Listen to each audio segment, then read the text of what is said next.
And look, I'm bring any reasonable suspect, I leave him upset. Cause with these bars, I got a fetish, I'm obsessed. Bars, but look, right? So this video is gonna be very different. I felt as though I definitely need to put this video out there because what I'm going to talk about and explain is so personal and deep that I don't even tell people, and the people that I've told is very little. So I figure right now is the time I tell the world. So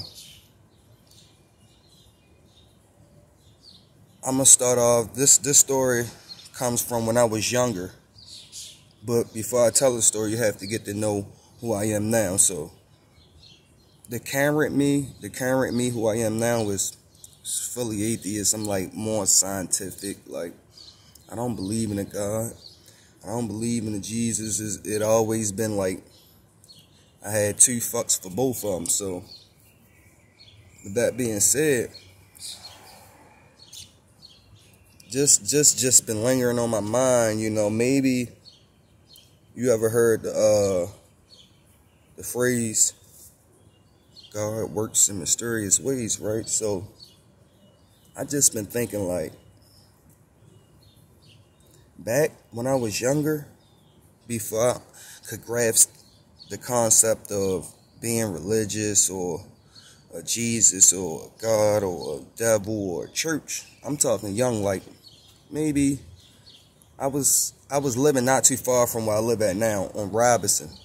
I was like in the first grade. I was going to Highlandtown Elementary. I never forget going to Highlandtown Elementary. But yeah, I was definitely in the first. And during this time, before I had all my brothers and sisters, it was just me, my older brother, and older sister. You know, right now it's about 7, 8 of us.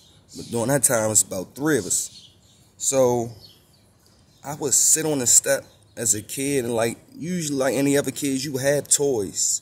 You had things you play with, you know, and it was like, okay, so I would sit on my step, my steps that went upstairs, not like outside steps that went upstairs, and it's like I would sit like on the 3rd, maybe 4th step, not too high up in the middle and not too high near the top, but close near the bottom. And when I sit there, I would sit there and I would play with my toys, right?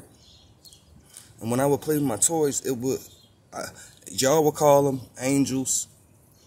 Me personally, I would call them entities for the story. These 2 entities would pop up. And at the time, I never questioned it, or like, it never bothered me, you know.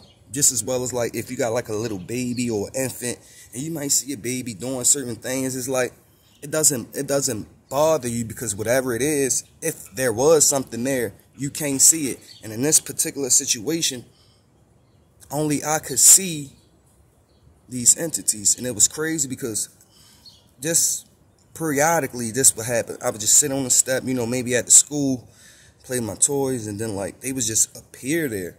But it never bothered me. It never frightened me. And I would play, I would talk to them. They were, you know, like brother, they was brother and sister. I would play, I would talk to them. And then even my mom, she would come down the step or go up the step, and she would say, "Who you talking to? Stop talking to yourself, stop playing."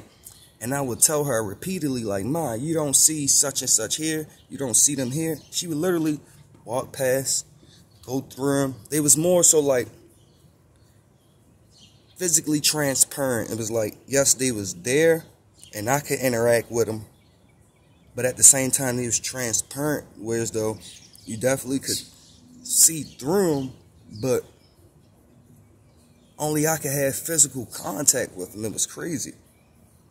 And they would come, we would talk, we would chill, you know, and it was like, these was like my best friends. I lied to you not. These was like my best friends. I'm only in the first grade.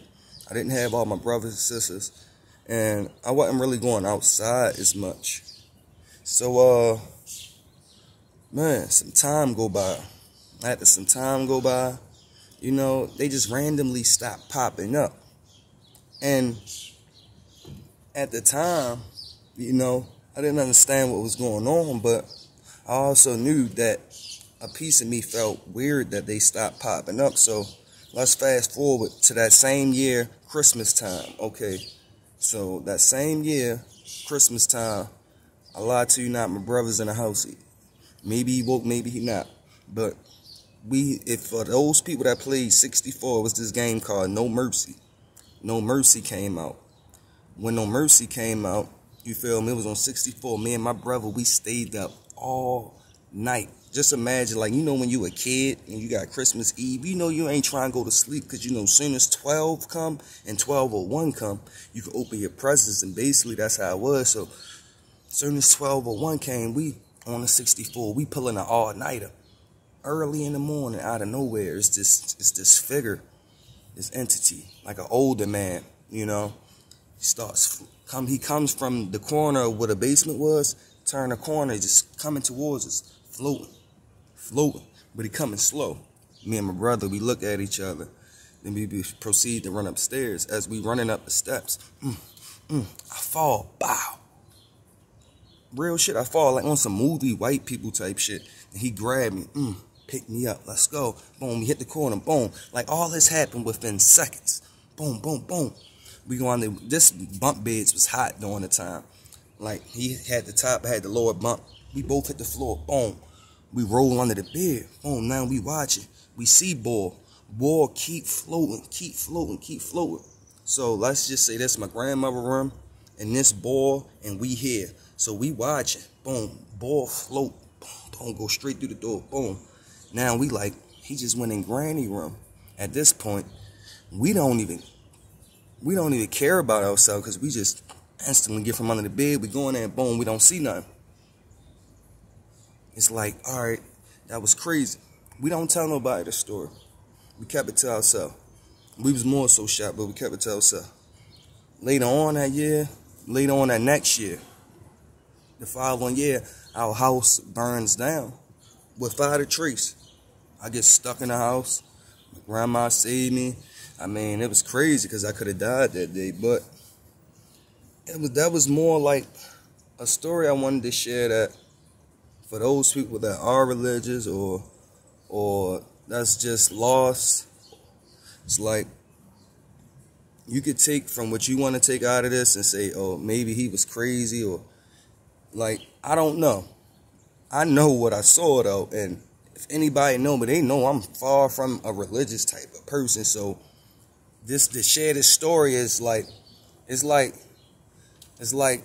sticking a knife in my own back, because it's like, for me not to believe something, I experienced something I didn't believe prior to me not believing it. You see what I'm saying? So it's like, this goes back to what I said, maybe God works in mysterious ways, because like, if the current me later in life became this atheist, but the me that was younger saw the angels or the entities, it's like the me now is God trying to give me a sign from when I was younger to open up my eyes for me now to say that, okay, yeah, that's what you think and that's what you believe, but when you was younger, what did you see and what did I show you?